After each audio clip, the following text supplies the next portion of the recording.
Welcome to make it happen. So നമ്മുടെ ഇന്നത്തെ video എന്ന് പറയുന്നത് ഒരു ഡേ ഇൻ മൈ ലൈഫാണ് കേട്ടോ. അപ്പോൾ കോളേജിലുള്ള ഒരു ദിവസത്തെ കാര്യങ്ങളെല്ലാം പാടെ ഇൻക്ലൂഡ് ചെയ്തിട്ടുള്ള ഒരു ഡേ ഇൻ മൈ ലൈഫിൻ്റെ വീഡിയോ ആണ്. അപ്പോൾ ഞാനൊരു നോർമൽ ഡേ ഷൂട്ട് ചെയ്യാമെന്ന് പറഞ്ഞിട്ടാണ് പോയിട്ടുണ്ടായിരുന്നത്. ഈ കാണുന്നതാണ് എൻ്റെ ക്ലാസ്. പക്ഷേ അന്ന് പോയപ്പോഴാണ് ഞാനും അറിയുന്നത് അന്ന് നമുക്ക് നോർമൽ ക്ലാസ് ഇല്ല, പകരം ഒരു മോട്ടിവേഷണൽ ക്ലാസ് ആണെന്നുള്ളത്. അപ്പോൾ അതിന് വേണ്ടി ഈ ഒരു ഓഡിറ്റോറിയത്തിൽ പോയി ഇരുന്നുണ്ടായിരുന്നു. അന്ന് അവിടെ ഉണ്ടായിരുന്ന കുറച്ച് ആക്ടിവിറ്റീസും കാര്യങ്ങളുടെയൊക്കെ ക്ലിപ്സാണ് കേട്ടോ ഇത്. അന്ന് ഫുൾ ഡേ ആ ഒരു ക്ലാസ് തന്നെയായിരുന്നു. അപ്പോൾ ക്ലാസ്സൊക്കെ കഴിഞ്ഞ് ഞാൻ വീട്ടിലെത്തിയപ്പോൾ അറൗണ്ട് ഒരു 4:30 4:45 ഒക്കെ ആയിട്ടുണ്ടായിരുന്നു. ക്ലാസ് വിട്ട് വീട്ടിൽ വന്നു കഴിഞ്ഞാൽ ഫസ്റ്റ് പരിപാടി എന്ന് പറയണത് ആ ഒരു ബാഗ് എവിടെയെങ്കിലും കൊണ്ട് സ്ഥാപിക്കുക എന്നുള്ളതാണ് കേട്ടോ. അതിൻ്റെ സ്ഥാനം എപ്പോഴും ഈ സ്റ്റഡി ടേബിളിൽ തന്നെ ആവണമെന്ന് ഒരു നിർബന്ധമില്ല. കാരണം ക്ലാസ് കഴിഞ്ഞ് എവിടെയാണോ അത് നിക്ഷേപിക്കാൻ തോന്നുന്നത് അവിടെ അങ്ങ് കൊണ്ടിടലാണ് എപ്പോഴും പതിവ് കേട്ടോ. പിന്നെ അത് കഴിഞ്ഞ് ചെയ്യുന്നതാണ് ഫോൺ ചാർജിലിടുക എന്നുള്ളത്. കാരണം മിക്ക ദിവസങ്ങളിലും ഞാൻ കോളേജിൽ നിന്ന് വരുന്ന ടൈമിൽ ചാർജ് ഭയങ്കര ലോ ആയിരിക്കും. അപ്പോൾ ഞാനത് ചാർജ് ചെയ്യാൻ വേണ്ടിയിട്ട് പെട്ടെന്ന് തന്നെ ഇടാറുണ്ട്. അതിനുശേഷം എന്തെങ്കിലും കഴിച്ച് കുളിച്ച് ഫ്രഷായി ഒക്കെ വന്നതിന് ശേഷം വിളക്ക് വെച്ച് നാമം ചൊല്ലുക പരിപാടികളൊക്കെയാണ് കേട്ടോ. അപ്പോൾ ആ പരിപാടി കഴിഞ്ഞ് കഴിഞ്ഞാൽ ഇതാ നമ്മൾ മെയിനായിട്ടുള്ള നമ്മുടെ സ്റ്റഡി വ്ളോഗിൽ അല്ലെങ്കിൽ സ്റ്റഡി പാർട്ടിലോട്ട് കടക്കാൻ പോവാണ്. എനിക്കങ്ങനെ വലിയ ചിട്ട കാര്യങ്ങൾ പഠിക്കാനായിട്ട് അങ്ങനെയൊന്നുമില്ല കേട്ടോ. ഡെയിലി കുത്തിയിരുന്ന് പഠിക്കുന്ന ആളുമല്ല. പക്ഷേ ഡെയിലി എന്തെങ്കിലും വർക്ക് എന്തെങ്കിലുമൊക്കെ തന്നിട്ടുണ്ടെങ്കിൽ അതൊക്കെ അന്നെന്നുള്ളത് അന്നു തന്നെ ചെയ്ത് കറക്റ്റാക്കിയിട്ട് വെക്കും. പക്ഷേ പഠിക്കുക എന്നുള്ളതൊക്കെ തോന്നുമ്പോൾ മാത്രമേ ചെയ്യാറുള്ളൂ. ഇപ്പോൾ ഈ വീഡിയോ ഷൂട്ട് ചെയ്യുന്ന ടൈമിൽ എനിക്ക് എ ഐ എന്ന് പറഞ്ഞിട്ടൊരു സബ്ജക്റ്റ് നമുക്കുണ്ട്. ഇപ്പോൾ ഞാൻ സെം 2 ആണ് ചെയ്തുകൊണ്ടിരിക്കുന്നത്. അപ്പോൾ നമുക്ക് ആ ഒരു സബ്ജക്റ്റ് ഉണ്ടായിരുന്നു. അതിൻ്റെ ഒരു ടെസ്റ്റ് പേപ്പർ ഉണ്ടായിരുന്നു. അപ്പോൾ അതിന് വേണ്ടിയിട്ട് പ്രിപ്പയർ ചെയ്യുന്നതാണ് ഇപ്പോൾ ഈ വീഡിയോയിൽ കണ്ടുകൊണ്ടിരിക്കുന്നത്. അല്ലാണ്ട് ഡെയിലി പഠിച്ച് പോവുക നോക്കി പോവുക അങ്ങനത്തെ ഒരു പരിപാടി ഇല്ല. പക്ഷേ എക്സാമൊക്കെ ആകുമ്പോഴത്തേനും ആ ഒരു ഹാബിറ്റ് ഒരു 2 വീക്സ് മുന്നേയൊക്കെ തന്നെ ചെയ്ത് നോക്കലുണ്ട്, ചെയ്ത് തുടങ്ങാറുണ്ട് കേട്ടോ. പിന്നെ ടാബിൽ വലിയ കാര്യത്തിൽ ഞാനൊന്നും ചെയ്യുന്നില്ല.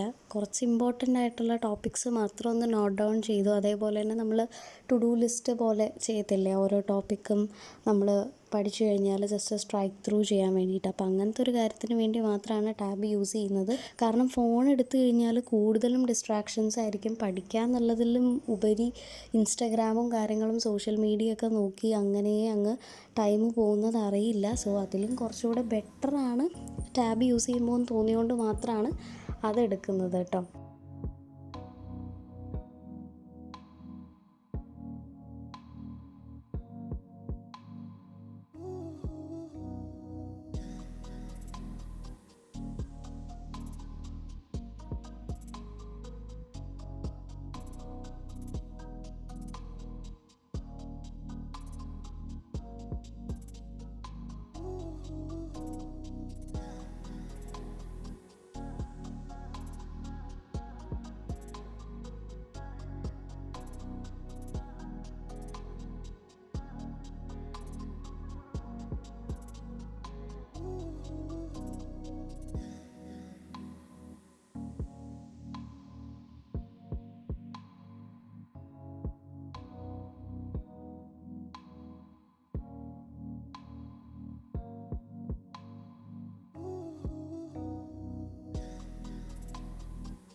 So that's it for today. അപ്പോൾ അതാണ് നമ്മുടെ ഇന്നത്തെ ഒരു day in my life plus study sessions. So എല്ലാവർക്കും ഇഷ്ടപ്പെട്ടു എന്ന് വിശ്വസിക്കുന്നു. എന്തെങ്കിലും സജഷൻസ് കാര്യങ്ങളൊക്കെ ഉണ്ടെന്നുണ്ടെങ്കിൽ തീർച്ചയായിട്ടും കമൻറ്റ് ബോക്സിൽ അറിയിക്കുക. ആൻഡ് ഓൾസോ വീഡിയോ ഇഷ്ടപ്പെട്ടിട്ടുണ്ടെന്നുണ്ടെങ്കിൽ do like, share and subscribe. By.